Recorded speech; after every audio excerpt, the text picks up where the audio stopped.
सबसे आला है, इंसान सबसे बेहतरीन है। अफसोस प्यारे नौजवान बच्चों, हम लोग समझ ही नहीं पाए अपने को। मैं हमेशा कहता हूं ये 800 करोड़ में अगर 95% नाकाम है इस दुनिया में, तो वो नाकाम होने के दो रीजंस हैं। कोई भी मजहब का इंसान हो सकता है, वो 95% की जो मैं बात कर रहा हूं, नाकाम होने के दो रीजंस हैं। एक, वो 95% इस दुनिया के लोग खुदा को नहीं पहचाना है। खुदा को मानते जरूर है, लेकिन खुदा को पहचाना नहीं है आपने। और दूसरा जो मिस्टेक हम कर बैठे हैं, वो हमने खुद को नहीं पहचाना है। और खुदा को नहीं पहचानने का क्या मतलब?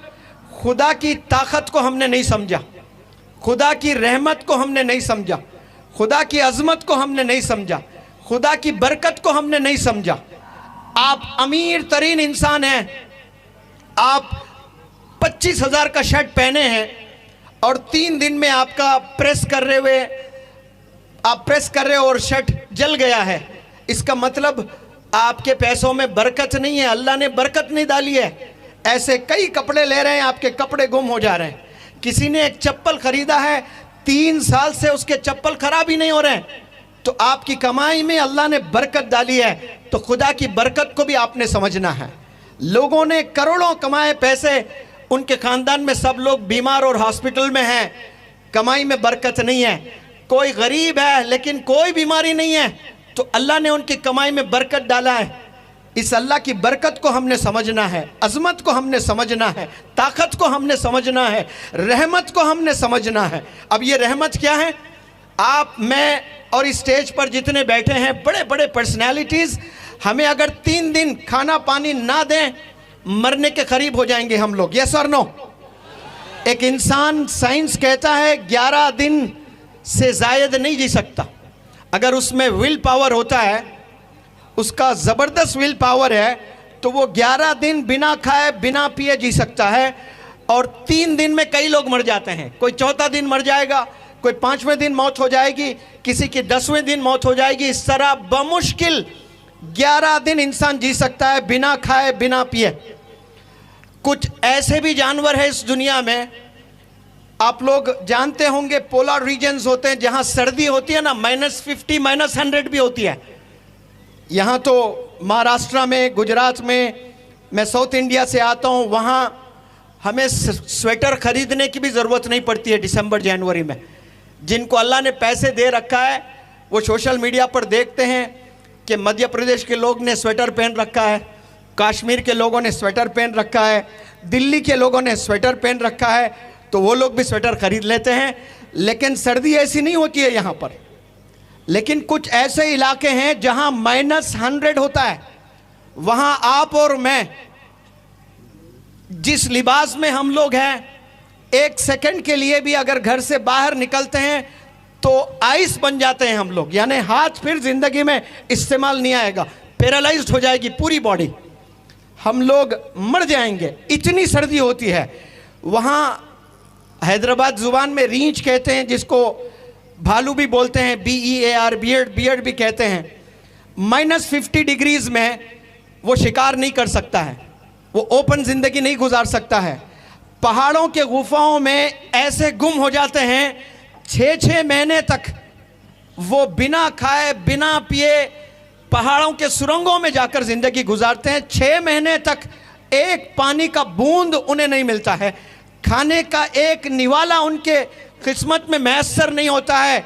6 महीने के बाद जब जरी सी गर्मी महसूस होती है, तो वो जब बाहर निकलते हैं तो मछलियाँ वगैरह दिखते हैं पानी में, तो वो मछलियाँ खाकर फिर शहद बनाते हैं।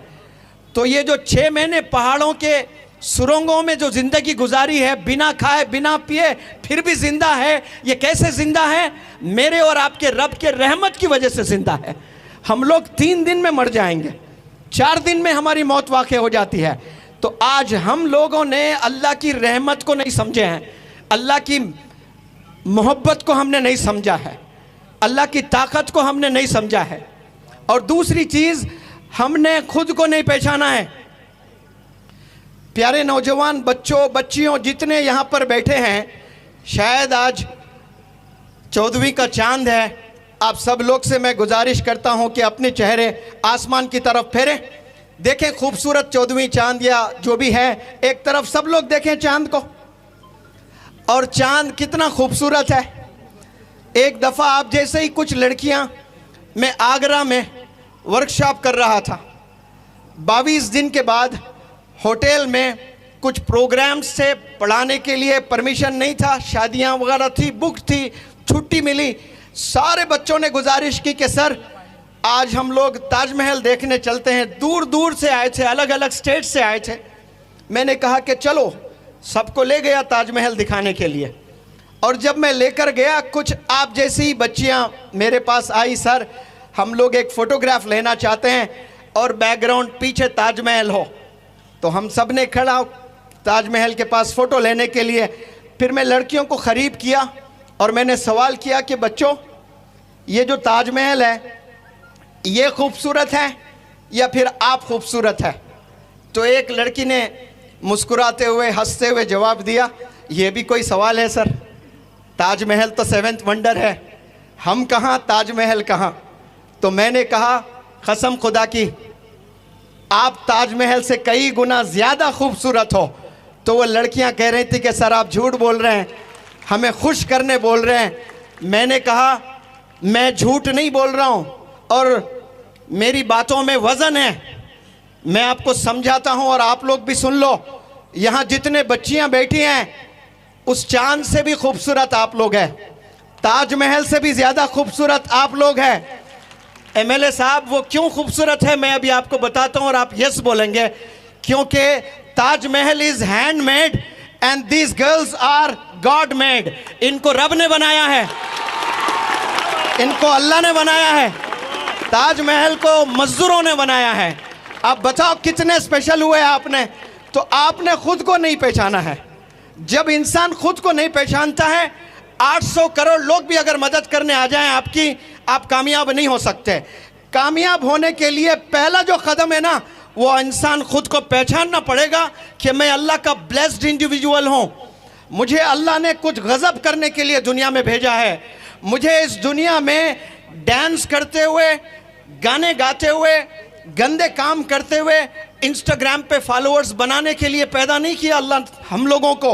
इस दुनिया में इंसानियत को जगाने के लिए अल्लाह ने हमें भेजा है। आज इस दुनिया में हम लोग सोशल मीडिया में इतना एडिक्ट हो चुके हैं और उसी को ज़िंदगी हम लोग समझते हैं और दुनिया को देखते हैं तो फेसबुक के विंडो से हम लोग देखते हैं, सोशल मीडिया के विंडो से हम दुनिया को देखने लगे हैं।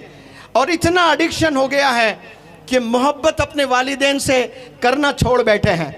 नौजवान बच्चियों को, नौजवान बच्चों को आज सोशल मीडिया से जितनी मोहब्बत है, वो मोहब्बत अपने वालिदैन से नहीं है। केरला में एक नौजवान लड़का, स्कूल गोइंग लड़का, उसका वालिद सऊदी अरेबिया में कहीं रहता है, उसकी माँ अपने ही गांव में रहती है। उसकी माँ ने मना किया है कि बेटा फ़ोन इस्तेमाल नहीं करना, ज़िंदगी बर्बाद हो जाएगी। और वो रोज़ ताकीद करती रही और ये लड़का तंग आकर अपने माँ का कत्ल किया है। अफसोस, उसकी ज़िंदगी बर्बाद हो गई है। जो माँ का कत्ल करता है उसको शायद कभी जन्नत नसीब नहीं हो सकती है। ये अल्लाह का करम है अगर कर दें, ये अल्लाह बड़ा रहीम है, कर दें अलग बात है। लेकिन अल्लाह कहता है कि अगर आपके वालिदैन आपसे नाखुश है, नाराज़ है, तो फिर जान लो मैं भी आपसे नाखुश हूँ, मैं भी आपसे नाराज़ हूँ। उसके बाद आप प्राइम मिनिस्टर भी बन जाएं, प्रेसिडेंट भी बन जाएं, साइंटिस्ट भी बन जाएं, चांद पर भी चले जाएं, दुनिया आपकी मुट्ठी में भी आपने कर लिया ना, आपके वालिदैन आपसे नाखुश है, आपके वालिदैन आपसे नाराज़ है, तो फिर अल्लाह भी आपसे नाराज़ है। ये कुछ थोड़े दिनों की कामयाबी को लेकर नाज ना करें आप लोग। आपको अल्लाह को खुश करना है, उसके लिए वालिदैन को खुश करना बेहद ज़रूरी है। नौजवान बच्चों से मैं अपील करता हूँ, मैं आप सब लोग को, आप ये क्रिकेट का ज़माना है, मौलाना ने भी जिक्र किया था कि वर्ल्ड कप का बुखार इंसानों को चढ़ा है। सारे बंदे इस दफ़ा सोशल मीडिया पे शायद कुछ रिकॉर्ड हुआ है कि इतने लोगों ने दुनिया में क्रिकेट मैचेस देख रखा है जो माजी में अभी तक इतनी व्यूवरशिप नहीं आई है। हम लोग कितने पागल हो गए आज क्रिकेट के, क्रिकेटर्स के, फुटबॉल के और फुटबॉलर्स के। अगर ये नौजवानों को क्रिकेट का शौक़ है, अच्छा है, खेलें, लेकिन दीवानगी इतनी नहीं होनी चाहिए। मलकापुर के कोई नौजवान हैं जो विराट कोहली के पागल है, और विराट कोहली मलकापुर स्पेशली आकर बैट पे सिग्नेचर करके, वो बैट जो वर्ल्ड कप में इंडिया जीता है और जीत कर player of the tournament Virat Kohli को मिला है। और विराट कोहली को पता नहीं क्या हुआ, मलकापुर से मोहब्बत हो गई और मलकापुर आकर अपना बैट साइन करके एक नौजवान बच्चे को हैंड ओवर करता है। वो नौजवान बच्चा पागल हो जाता है कि विराट कोहली मलकापुर आकर मुझे अपना बैट दिया है, दीवाना हो गया, पागल हो जाता है। सारे सोशल मीडिया पर वो मैसेज डालता है, वो फोटोग्राफ डालता है और लाखों करोड़ों व्यूवरशिप आ जाती है, ओवरनाइट हीरो हो जाता है। ऐसे नौजवान बच्चों से मैं सवाल करता हूं और आपके इल्म में एक बात ले आना चाहता हूं। आप जब छोटे थे, आपके हाथ में आपके अब्बू ने एक 3 या 2 रुपए वाला पेन भी खरीदा था।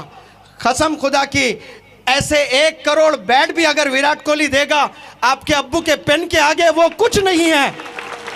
आपको काबिल बनाने के लिए आपके अब्बू ने जो पेन थामा है, आपके अब्बू के पास पैसे नहीं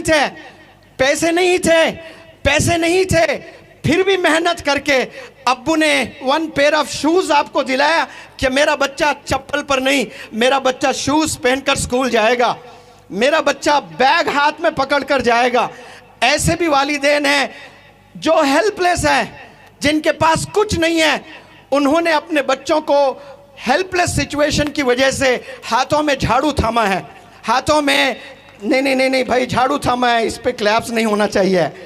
हाथों में बेगिंग बॉल्स, भीख मांगने के लिए बर्तन थामा है। लेकिन यहाँ जो बच्चे बच्चियाँ बैठे हैं, मैं नहीं समझता कि आपके अब्बू ने आपके हाथों में भीख मांगने के लिए कोई बर्तन दिया है, दूसरों के घर जाकर झाड़ू लगाने के लिए झाड़ू दिया है। आपके अब्बू ने आपकी हाथों में कलम दिया है, किताबें दी है, स्कूल बैग दिए हैं, स्कूल यूनिफॉर्म दिए हैं। वो रोनाल्डो आकर फुटबॉल पर साइन कर कर आपको फुटबॉल दे दें, ऐसे 10,000 साइन भी कर दिया ना रोनाल्डो, आपके अब्बू के वो 3 रुपए के मुकाबले में कुछ नहीं है। आपका हीरो इस रूह ज़मीं पर कोई आज जी रहा है तो वो आपके वालिद हैं, वही आपके रोल मॉडल है। वो आपके लिए जीते हैं, वो आपके लिए मेहनत करते हैं। जिससे आप 10वीं जमात के बाद 11वीं जमात में कॉलेज में जाकर दोस्ती कर कर आप जिना में मुब्तला हो जाते हो, आप गुनाहों में मुब्तला हो जाते हो, आप चोरी करने लगते हो, सिगरेट पीने लगते हो, जिना करने लगते हो, पता नहीं क्या क्या कर रहे हो आप। और आपको वो अजीज़ लगने लगता है, यार लगने लगता है। और आपके वालिद जो मेहनत करते हैं रोज़ाना, रोडों पर जाकर, ऑटो चलाकर, रिक्शा चलाकर, कोई बिजनेस करके, कोई रेड़े में कुछ सामान बेचकर, मेहनत करके वो शाम को थक के लौटते हैं। आप उन थके माँ बाप से या थके वालिद से पूछें कि अब्बू जान, आपने ये तपती धूप में 10-12 घंटे खड़े होकर आपने कुछ सामान बेचकर 400-500 रुपये आज जमा करके लाए हो, ये किसके लिए लाए हो? ये विराट कोहली के लिए लाए हो? ये शाहरुख खान के लिए लाए हो? ये फलाने हीरो के लिए लाए हो? तो अब्बू बोलेंगे कि नहीं नहीं बेटा, मेरा हीरो विराट कोहली नहीं है, मेरा हीरो शाहरुख खान नहीं है, मेरा हीरो तो तू है। मैं तेरे लिए मेहनत करता हूँ, दिन रात मेहनत करता हूँ। और मेहनत करके आपके अब्बू चाहते क्या है आपसे कि मेरा बच्चा पढ़ाई में आगे बढ़े, मेरे लड़कियाँ पढ़ाई में आगे जाएं। मौलाना तशरीफ़ फरमाते हैं, वो बड़े इल्म के माशाल्लाह मालिक है, खूब इल्म के चर्चे करते हैं। वक्त नहीं मिल रहा है, बहुत देर हो चुकी है, वरना वो फजर तक आपको हर चीज़ पर लेक्चर दे सकते हैं। क़यामत की निशानी अगर आप पूछ लें, मौलाना बताएंगे बहुत से निशानियाँ। गरीबों को ओवरनाइट पैसा आ जाएगा, जिसके पास कुछ नहीं था आज वो करोड़पति बन गया।